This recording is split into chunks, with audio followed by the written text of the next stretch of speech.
Take your copy of the Scriptures, turn to Luke chapter 7, if you would. Luke chapter 7. And we'll begin reading in verse number 36. Luke chapter 7 and verse number 36.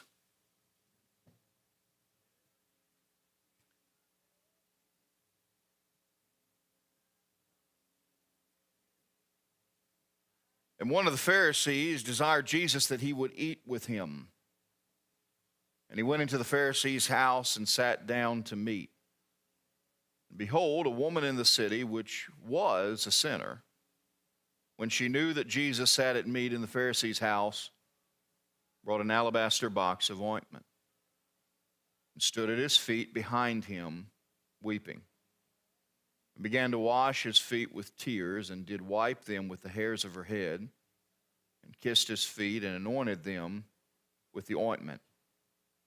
Now when the Pharisee which had bidden him saw it, he spake within himself, saying, This man, if he were a prophet, would have known who and what manner of woman this is that toucheth him, for she is a sinner. Please notice the grammar. Luke tells us she was a sinner. This Pharisee says she is a sinner. There's significance there. And Jesus answering said unto him, Simon, I have somewhat to say unto thee. And he saith, Master, say on. There was a certain creditor which had two debtors. The one owed 500 pence and the other 50. And when they had nothing to pay, he frankly forgave them both.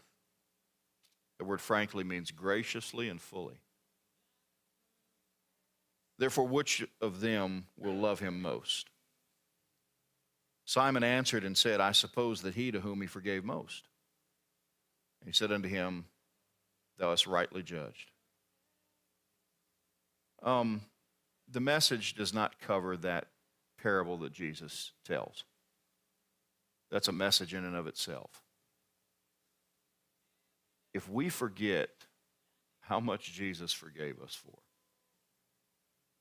we can get pharisaical in a hurry. But when you start thinking of where you could have been without Jesus, when you start thinking of where we should have been without Jesus, it brings some humility into our lives, doesn't it?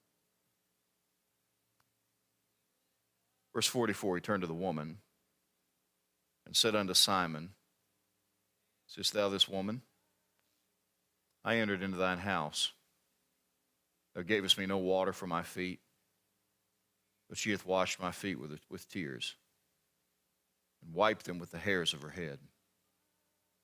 Thou gavest me no kiss, but this woman since the time I came in hath not ceased to kiss my feet. My head with oil thou didst not anoint, but this woman hath anointed my feet with ointment. Wherefore I say unto thee, her sins, which are many, are forgiven, for she loved much. But to whom little is forgiven, the same loveth little. He said unto her, Thy sins are forgiven. They that sat at meat with him began to say within themselves, Who is this that forgiveth sins also? And he said to the woman, Thy faith hath saved thee. Go in peace. Jesus is invited to this meal with a Pharisee, and it's almost certainly impure in its motive. If you just look at the way the Pharisee treats Jesus as a guest, the most common of guests would have gotten better treatment than did Jesus. A woman comes, and I need to go ahead and say that contrary to what a lot of people think, there's nothing in Scripture to suggest that this is Mary Magdalene. She's not identified as such. Mary Magdalene had 7 devils cast out of her, but there's nothing more ascribed to her than that. I don't believe this is Mary Magdalene. And it's certainly not Mary of Bethany. It's a similar occasion, but it takes place a long ways away at a different time, much later in Jesus' ministry, in fact. But Luke says that she was a sinner. The word sinner there, and because children are with us this morning, I don't think that I have to spell it out for you what kind of sinner is being implied here. Okay? She sins for a living. Or she did. And she is most out of place at this dinner. First of all, because of what she used to do for a living, but just the fact that she's a woman. In fact, there's a term that we would use for her today. She's a party crasher. You ever heard of people like that? People that find their way into feasts and festivities to which they weren't invited. Some people do that for fun. Some people see weddings going on and say, well, let's stop in and see what they got to eat. They don't know the bride. They don't know the groom. This was a feast to which she wasn't invited. She was a party crasher.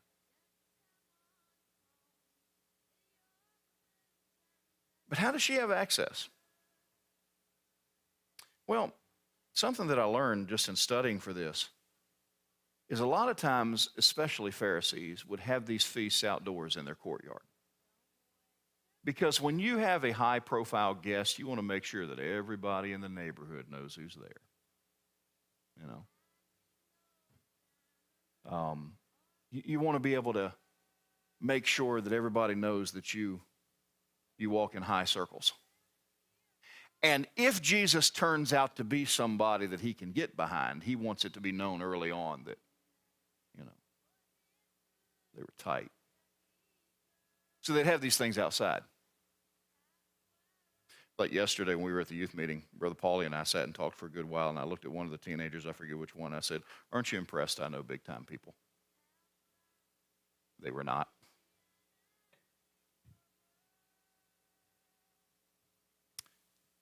So she really doesn't have a hard time getting to Jesus because there's not much to keep her from getting there. Something that's interesting just to think about, verse 38, it says that she stood at his feet behind him weeping. The view that I get is strange because she doesn't bow at his feet. In fact, Jesus is in a reclining position. I'll not show you the reclining position. But he's laying on his left arm. He's laying towards the table. His feet are farthest away from the table. That's what was customary, because who wants feet near your dinner table? How many times have we had to say to Asher, Asher, get your feet off the table? Asher, get your feet off the table. Well, nobody wants feet near their table. And yet we find her standing at his feet. Now, it could just mean she's standing over them. Or could it be, remember when Jesus talked about the places that you have at these kind of feasts and weddings? Don't seek to be at the high place, be at the low place, and then be invited. Maybe it was tiered like that. Maybe it was set up like that. I really don't know. I really don't know. But this is what I think we need to do this morning. I just want to draw out 3 thoughts that'll help us as we contemplate 3 lessons from a party crasher. 3 lessons from a party crasher. Here's lesson number 1. Real worship transcends culture. It's bigger, it's higher, and real worship really should not be influenced by culture. Verse 36. One of the Pharisees desired him that he would eat with him, and he went into the Pharisee's house and sat down to meat. And behold, a woman in the city which was a sinner, when she knew that Jesus sat at meat in the Pharisee's house, brought an alabaster box of ointment and stood at his feet behind him, weeping, and began to wash his feet with tears, and did wipe them with the hairs of her head, and kissed his feet, and anointed them with the ointment. This is what I believe is happening here. Her intent is to anoint his feet. That's her intent. Now, maybe it was in response to the fact that we'll see that his feet had not been anointed, He had not been treated as a normal guest.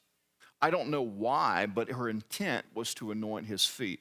But here's what happens. She gets close to him, and she is overcome with emotion. By the way, that'll happen when you get close to Jesus. I just have times here and there that I think on the things of God, I'm reading his word, whatever, and it just comes, man. And the tears well up. And by the way, when it's talking about her tears, this is not, the little trickle. She is sobbing. Sobbing to the point that she is producing enough water to wet his feet. These are some tears, man. When's the last time you stood in the presence of God and just felt overwhelmed? Because our God is an overwhelming God. And when you think on him, and when you meditate on him and what he's done for us, and even just who he is, it'll overwhelm you. It appears as though she had no towel. Why? Because her intent was not to wash his feet, so why bring a towel? I'm just going to pour some ointment on him, some oil. But now, in her weeping, she's making a mess. And her weeping tears are just coming down, and she's just, his feet are dusty, and they haven't been washed as was customary, and now her feet are her tears are hitting his feet, and it's making streaks through the dirt, and it's unseemly, and it looks terrible, and it just makes it all the more apparent that his feet are still dirty, and she doesn't want to see him like that. So what does she do? She uses the only thing she has to wipe them off: her hair. Now, why is that a big deal? Because what she does is absolutely scandalous. In that culture, the only man that should see her hair is her husband. So, and I don't mean to be crude, but in that culture, it was as shocking for a woman to expose her hair as it would have been to expose her chest. Oh, that was her culture. Now here's the thing, and I've studied up on this.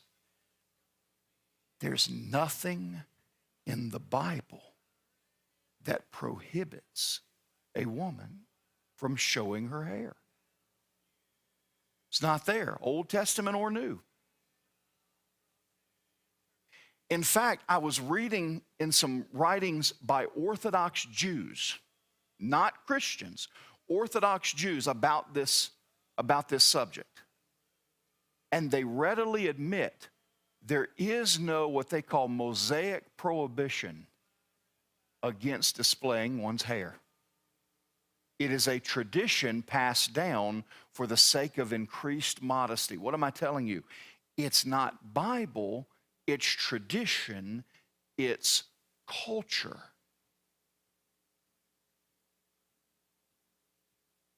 This woman got into the presence of Jesus and was overcome with emotion and did the only thing she could. Beloved, when we worship, we need to worship as Jesus said in John 4. We need to worship according to the Spirit and in truth. And we need to worship according to what the Bible prescribes. But if your worship is at all limited by the culture that is around you, then it stops being worship and becomes performance. Here's the bottom line. Something had to be done. And she did the best she could, and there was no biblical prohibition against it, and Jesus wasn't against it. The only people that were against it were the ones that elevated man's tradition to the level of Scripture. So if your worship prescribes that you cry, then you cry. And if your worship prescribes that you shout, then you shout. And if your worship prescribes that you raise your hands, then raise your hands. If your worship prescribes that you go silent, then go silent. If your worship prescribes that you fall to your knees, then you fall to your knees. But stop worrying about what everybody else around you is doing or isn't doing, and just worship the Lord. Amen. Because real worship transcends culture.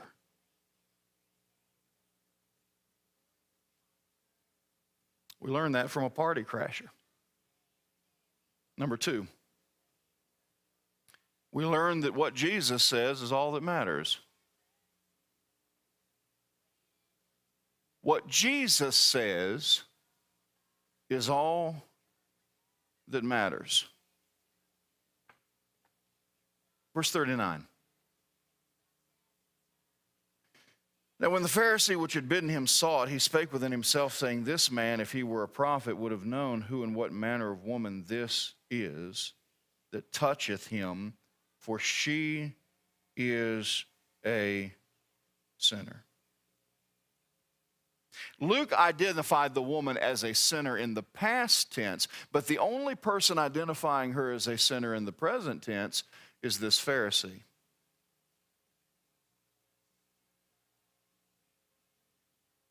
In verse 39, he makes 2 incorrect assertions. Number 1, he asserts something wrong about her manner. She's a sinner. This is how she lives.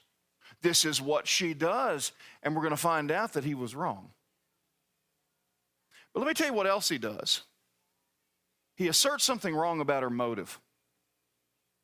Now, if you've been watching people as long as I have, you get pretty good at figuring out why people do some of the things they do. But we got to be super careful that we don't start thinking that we can judge people's motives.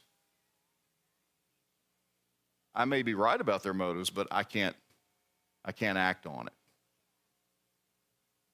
What's interesting in verse 39 is when he says, This man, if he were a prophet, would have known who and what manner of woman this is that toucheth him. That word toucheth is interesting. It's the same word that's used in 1 Corinthians. It's good for a man not to touch a woman. What is he implying in his mind? That her touch of the master is meant to be seductive. That it's meant in an unholy way. He was wrong about her motive. And he was wrong about her manner. But can I tell you, it never mattered what he thought about her. All that matters is what Jesus says. Can I just tell you, there's some of us, and we are laboring in what other people think about us based on our past and where we used to be and what we used to do. And I got news for you, beloved. It doesn't matter. And it's time to let it go. All that matters is what Jesus says about you now. If any man be in Christ, he's a new creature. Old things are passed away. All things are become new. You know what one of my favorite things about heaven is? We've talked about this before. I've talked about how I look forward to having a new body that won't offend anybody anymore, that won't say the wrong thing, that won't do the wrong thing, won't think the wrong way. I look forward to being rid of this old stinking, filthy, rotten flesh. I look forward to it. But one of my favorite passages is in Revelation when Jesus says, Behold, I make all things new. It only matters what Jesus says. Let's follow on with this. In verse 47, this man said she's a sinner. This man has implied that she means to seduce him.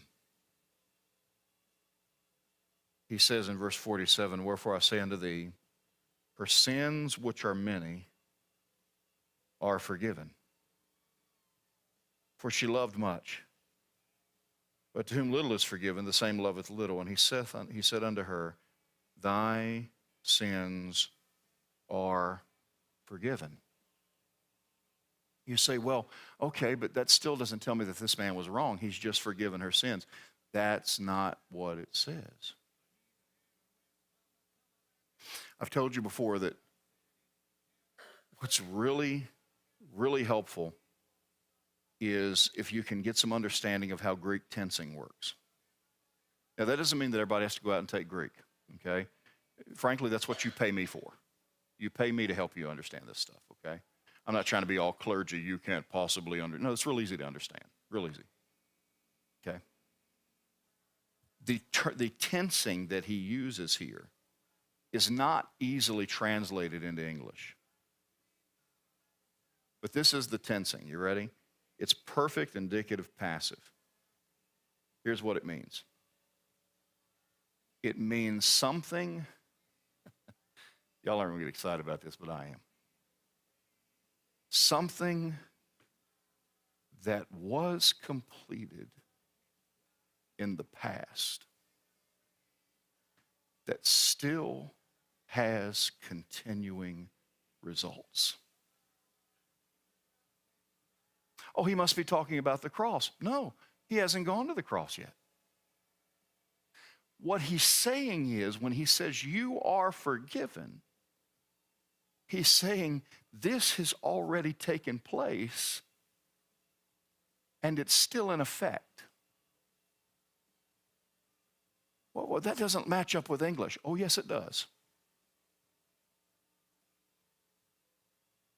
Something that I hear frequently amongst the girls that play basketball is this phrase: you've got this. You've got this. They're at the foul line. You've got this. They're, we draw up a play and they're the ones going to take a shot. You've got this. What are they saying when they say that? They're not saying that we have made things ready right now for this to be so. No, what they're saying is we've prepared for this moment. And that what we worked on back then is still in effect now. So when Jesus looks at this woman and says, you are forgiven, he's not saying, I forgive you now.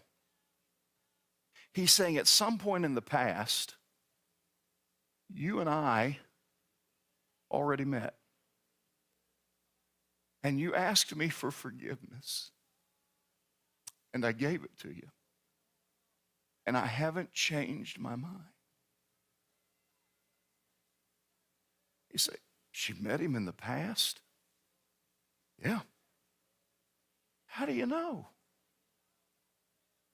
Look at this. Look at what Jesus says to Simon.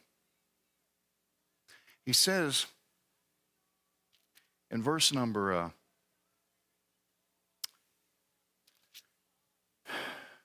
45. Thou gavest me no kiss. But this woman, since the time I came in, hath not ceased to kiss my feet. Now think about this. Luke starts out by telling us that when he is at the meal, she kisses his feet. But Jesus says, from the time I came in. What does that mean? She was waiting at the door for him. She got things right with him before he ever got to the table. And she started kissing his feet there before he ever got to the table. And he's saying, oh, dear, dear daughter, we took care of this over here. And it's still good. This took place in the past. but it has continuing action. So, honey, it doesn't matter what the Pharisee says about you. I know what you are. I know what I've made you to be. I know where you are. And all that matters is what Jesus says. So when that neighbor, that coworker, that family member says, well, I remember what you, it doesn't matter what you used to be.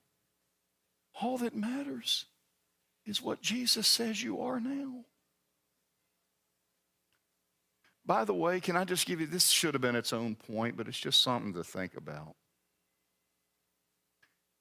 The intensity with which Jesus deals with this woman. There is nothing that will distract him from you. Read what it says. Verse 43, Simon answered and said, I suppose that he to whom he forgave most. And he said unto him, thou hast rightly judged. And he turned to the woman and said unto Simon, who's he looking at? He's talking to Simon, but who's he looking at? Simon, I'm going to answer your question, but I'm going to keep my eyes on her. Because frankly, she's more important to me in this matter. I'm listening, but she has my attention. Number 3. Third thing we learn. Real worship transcends culture. What Jesus says is all that matters. And then number 3, never turn down an invitation from Christ. Anytime he invites you to anything, go. No matter what you've got to move around, no matter what you've got to change in your schedule, if Jesus invites you to something, go. Now here's the question. She's there at his feet. But why? She's a party crasher. She's out of place. Why in the world is she there at all? What possessed her to inject herself into this situation, knowing she was out of place? Why would she be in this group, knowing the stares she would get and possibly even the repercussions she would face? Why did she do it? You might say, well, she happened upon the place. I don't think so. I think I got good scriptural basis to tell you that the reason she was there was because Jesus invited her. See, well, Luke doesn't say that. No. I believe that every Christian or every family ought to have in their library what's called a chronological Bible. The Bible is inspired. The words are inspired. We believe that. You understand the chapters and verse divisions are not inspired. And something else that's not necessarily inspired is the order in which they're placed. For instance, the book of Job, which is towards the middle of your Old Testament, really should be somewhere around Genesis. Because Job was a contemporary of Abraham, we think. And it's the first book that was written. Job finished his book before Moses finished his. So a chronological Bible would set things up in the order in which things we believe happened chronologically. And one of the advantages of a chronological Bible is it, by its nature, what calls harmonizes the 4 Gospels. It shows you in what order things happened. And so if you were to go to your chronological Bible and see what was the last thing to happen just before Jesus accepts this invitation by this Pharisee to dinner, do you know chronologically what the last thing to happen was? At that time, Jesus answered and said, I thank thee, O Father, Lord of heaven, Because thou hast hid these things from the wise and prudent, and hast revealed them unto babes. Even so, Father, for so it seemed good in thy sight. All things are delivered unto me of my Father, and no man knoweth the Son but the Father, neither knoweth any man the Father save the Son, and he to whomsoever the Son will reveal him. You say, well, that doesn't tell me anything about Jesus inviting this woman. No, but he's teaching people and praying in their presence, and it's what he says next that leads me to believe that Jesus invited her to come. Because his next words, come unto me, all ye that labor and are heavy laden, and I will give you rest. Take my yoke upon you and learn of me, for I am meek and lowly in heart, and ye shall find rest unto your souls, for my yoke is easy and my burden is light. Somewhere in that exchange, a Pharisee invited Jesus to come eat. Jesus said he would, but as he's going, he looks at the crowd and he says, come unto me, all ye that labor and are heavy laden, and I'll give you rest. And here's a woman who used to be a woman of ill repute, who's heavy laden, who needs rest, and all she can think of is, he said, come unto me,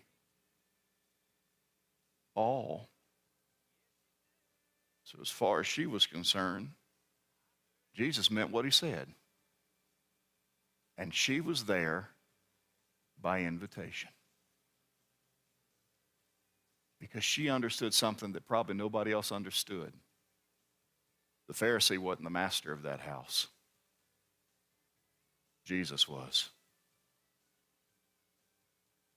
And all through your life, if you're paying attention, you'll hear Jesus inviting you to things. If you're here and you've never been saved, I want you to know something right now. Jesus, through his precious Holy Spirit, is inviting you to be saved. Don't turn that down. If you've been saved, he's inviting you to serve him. He's inviting you to follow him in baptism. He's inviting you to be part of a local church. He's inviting you to get into his word and learn. He's inviting you to become more like him. He's inviting you to learn from others. He's inviting you to build good, strong Christian friendships. He's inviting you to do all these things. Don't turn one of those invitations down. Because it's Jesus that's inviting you to be saved, to be forgiven, to be freed, to be of service, to be taught, to be comforted. And when Jesus issues an invitation, don't you dare say, I'm sorry, Lord, I've got something else to do. You drop everything and you come. So what? What do we take from this? This lady would testify today that Jesus welcomes sinners, and he'll forgive them, and that forgiveness will have lasting results. Every one of us here was once mired in our sin. But if you're saved, you called upon Christ, and he welcomed you. If you've never trusted Christ, that's your so what. Accept his invitation. And then he transforms you into a new creature. Worship him in spirit and in truth. Be concerned only with what Jesus and his word says about you. And when he invites you to draw closer to him, let nothing stand in your way. 3 lessons from the most unlikely source: a party crasher.